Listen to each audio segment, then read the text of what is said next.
கூட்டணி பத்தி பேசலாம். அதிமுக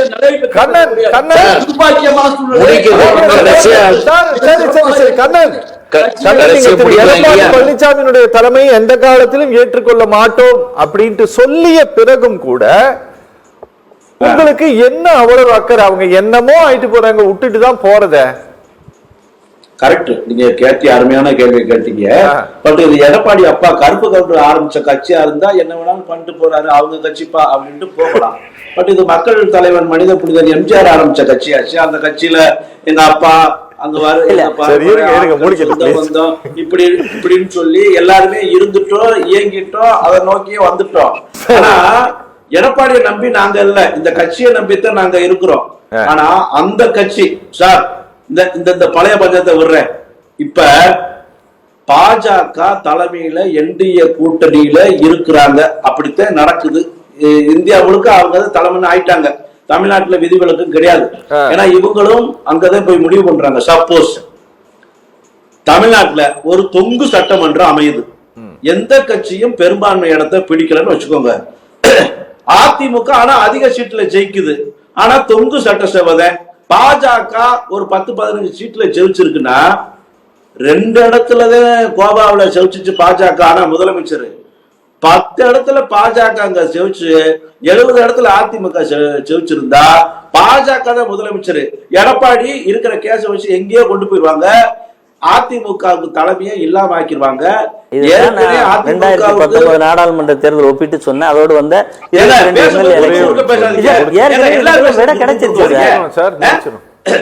அது ஏன் ஒரு ஆளு பேசும்போது குறுக்க வரீங்க? சும்மா உட்கார்ந்திருக்க முடியாதா? அதாவது ஏடிஎம்கேக்கு ஒரு எம்எல்ஏ கூட கிடையாது சார். யாருக்கு 19-14 இருந்தாங்க. ஒருத்தர் இன்னும் புரிஞ்சுக்கல. 2019 நாடாளுமன்ற தேர்தலோடு 22 இடங்களுக்கு இடைத்தேர்தல் வந்துச்சுல்ல, அப்பவும் பிஜேபி தானே சார் கூட்டணி, எங்களோட பிஜேபி தானே கூட்டணி. ஒரு சீட் எங்கிட்ட இருந்து எடுத்துக்க முடிஞ்சதா? இல்ல. அப்ப இல்ல, நீங்க கூட்டணி பேச்சுவார்த்தையில எங்களுக்கு 4 சீட் கொடுக்கணும், நாங்க உள்ள வருவோம், ஜெயிச்ச உடனே அமைச்சர் கேட்டாங்களா? கேட்க முடிஞ்சதா? ஒரே நிமிஷம் சார், முடிச்சிட்டோம். நான் சொல்றேன், அதாவது 2019 இடைத்தேர்தல்ல அவங்க இடைத்தேர்தல் எம்எல்ஏ சீட்டு கேட்கல, பாராளுமன்ற தேர்தலுக்கு தான் அவங்க கூட்டணி வச்சாங்க. அதுதான் பேச்சுவார்த்தையில நடந்த விஷயம். இன்னொன்னு, அன்னைக்கு இடைத்தேர்தல் கூட்டணி அதுக்குதான் கூட்டணி சொன்னா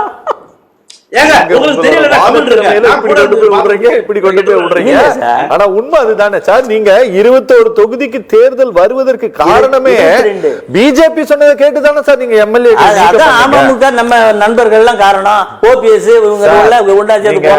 தாமரை ராஜேந்திரன் திரு ஹச் ராஜா சந்தித்த பிறகுதான் நீங்கள் அவர்கள் அந்த முடிவை எடுத்தார்கள். டிடிவி தினகரன் எடுக்க வைத்தார். அது என்ன நீங்க அப்ப யார் காரணம் பாருங்க. சரி கண்ணன் சொல்லி முடிங்க, நான் நிகழ்ச்சி நான் முடிக்க போறேன்.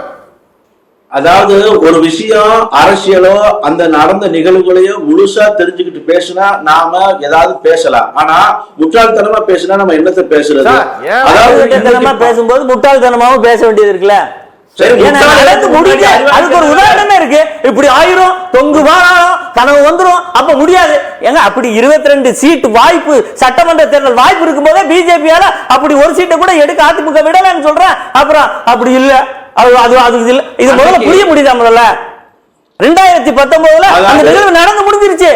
அன்னைக்கு கோர்ட்டுக்குள்ள தேர்தல் ஆணையத்துல சின்ன முடக்கப்படுங்கிற உங்களை மாதிரி ஆட்களோட சிக்கல் இருந்துச்சு. அந்த சிக்கலிலும் 22 ஒன்றை கூட அதிமுக பிஜேபி கொடுக்கல.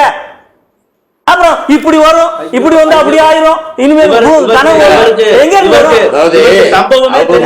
அந்த கட்சி இது வந்து முடிக்கணும் சார், முடிக்கிறது ஒரு கருத்தை சொல்லணும். கண்ணன் அன்னைக்கு கட்சி ஒன்னாயிருச்சு. ஒருங்கிணைப்பாளர் ஓபிஎஸ், இணை ஒருங்கிணைப்பாளர் இபிஎஸ். அன்னைக்கு இபிஎஸ் தலைமையில கட்சி இல்ல, ஓபிஎஸ் தலைமையில கட்சி இருந்துச்சு. சீட்டு ஒதுக்கி கொடுத்த ஒரு ஓபிஎஸ், இன்னைக்கு சீட்டு ஒதுக்கி கொடுக்கணும்னு நினைச்சு கொடுத்த ஒரு இபிஎஸ். இபிஎஸ் தலைமையில இருக்கிற கட்சி அடிமட்டத்துக்கு தோக்கும். பாஜகவுக்கு அடிமையாத்தான் போற கட்சியை காப்பாற்றுறது. நன்றி சார், சண்டை போடுங்க சார். இன்னும் ஓபிஎஸ் வெளியில வந்து சண்டை போட வைங்க.